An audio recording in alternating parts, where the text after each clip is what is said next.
Hey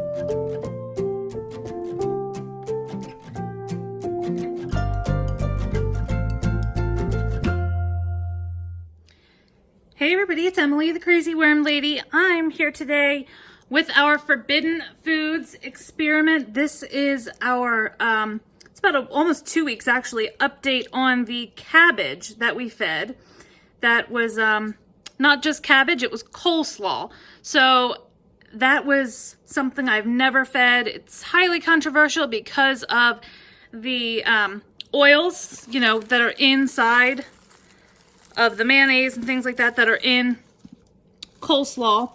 So I'm very interested to see how the worms fared. And if I look on the bubble wrap, usually I see worms on bubble wrap, but I'm not seeing them on here today.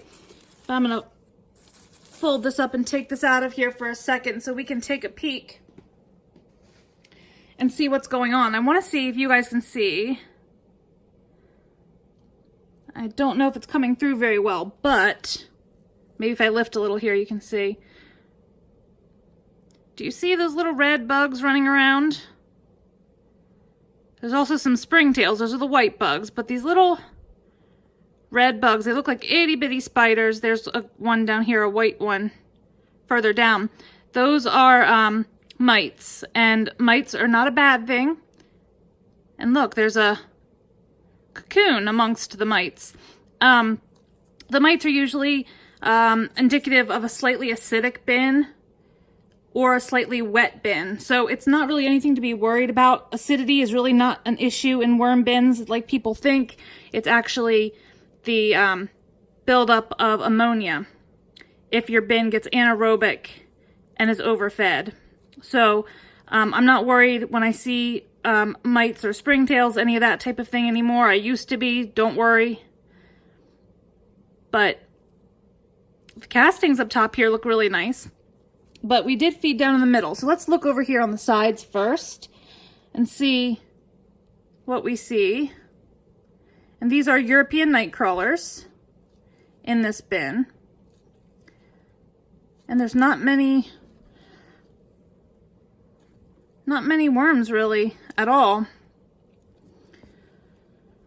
Hope we didn't kill them. There's one. Looks fine. Is that another cocoon? Right there. Yep, that bright yellow right there is a cocoon.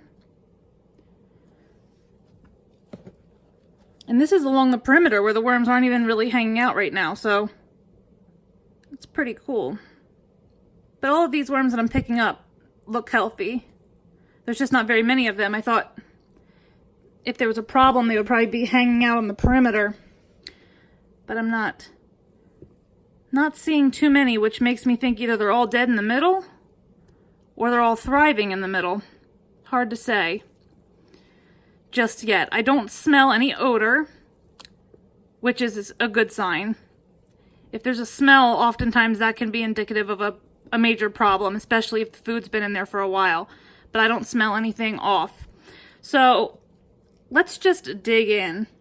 I'm very nervous, to be honest with you. I thought about peeking in before I turned it on, but I thought that wouldn't be fair. So I have not looked in here. I feel squishiness. And I see worms all throughout this cabbage, this coleslaw. Baby worms, and now that I pull it out of here, it stinks. But that stink is not a problem. But they are all through here, mayonnaise and all, guys. Mayonnaise and all. Holy cow, I honestly did not think they would be in it this much. I thought they would probably be okay, but I didn't think they would be in it quite this much. This right here is a pot worm, and there's some mites there as well by the tip of my finger. Probably just an indication. Oh, that's a fruit fly larva. Looks like one. Yeah. We'll bury this back up really well. But look at their baby worms in here. Baby worms amongst mayonnaise, which is very oily, and people say it can kill your worms. Granted, we have a safe zone, you know, all the way around the perimeter that they could have moved to. But these worms don't look like they needed it. They are perfectly fine and healthy.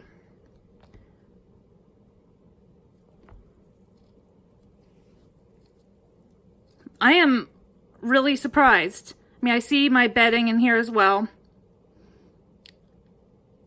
And it does have kind of a funky smell, but cabbage will do that anyway. And I do see some more fruit fly larvae. There's one right there. But I'm having a fruit fly issue lately, if you guys have seen some of my videos, and I can see one now flying in front of the camera. Although I did get quite a few, there's a cocoon, quite a few with my fruit fly traps, so it's just going to be a matter of a couple days to get them all out of here. There's one of my beetles down here. I expected to see more of those, actually. But the worms, I mean, they all look healthy, and they're all throughout, all the way to the bottom. Well, there we go. That's what I was looking for.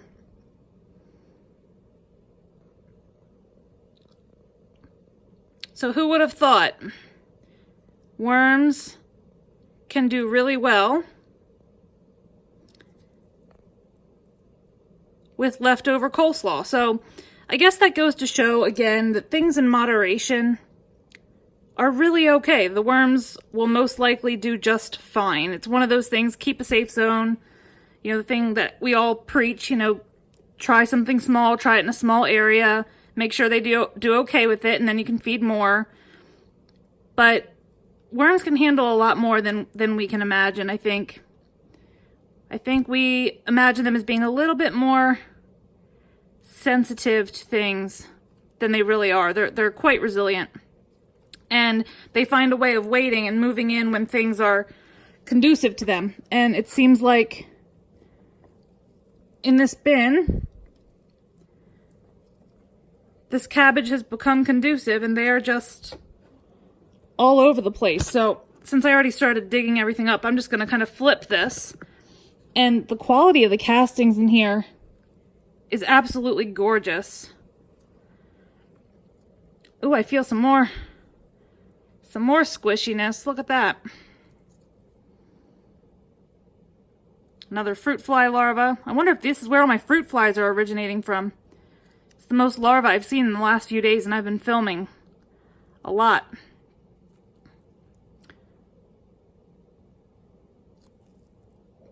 Well, even if they are, for science purposes, I'm happy to take one for the team. But beautiful castings, healthy bin. Now it's got a slightly odd smell from mixing it all up. But again, that's definitely not a sign of a bad bin, because cabbage stinks in a bin, whether it's in coleslaw or if it's just regular old cabbage. I'm going to quickly just dig down in these two corners. I'm going to try to keep my arm from being too much in the way.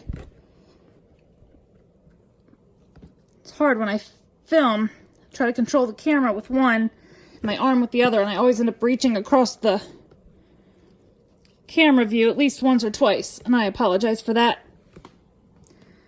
But yeah, there's nothing in here really that looks problematic in the least. They are flying through it. Seems like there's very little left, but simply because of the nature of what we fed, I think I will skip a week of feeding just to play it safe. You know, and now I mixed everything throughout. Nothing feels oily at all. Still, like I said, these castings are nice and crumbly. We were seeing cocoons. So I definitely think this bin is in really good shape. Because of the fruit flies and because I just mixed everything and it's hard to know what type of extra stuff is hanging out on the top, I'm just going to cover the surface up with, set this to the side, with some dry newspaper, shredded newspaper. That will prevent fruit flies from being able to get out if they hatch out of those larvae that are in there. And it can also absorb a little bit of extra moisture if that could be causing some of the mite numbers to be a little bit higher.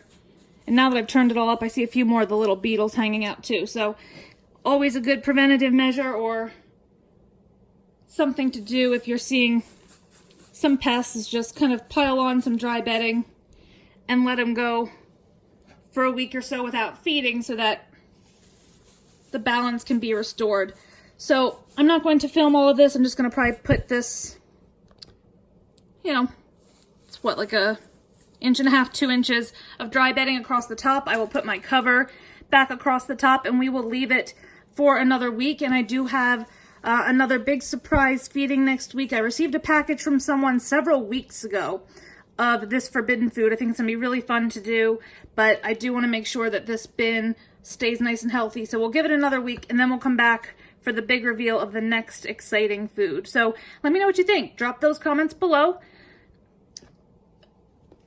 Hit that bell for notifications. Subscribe if you're not a member of my community yet. I would love to have you. And I'll talk to you guys real soon for another update. I hope you have a great day.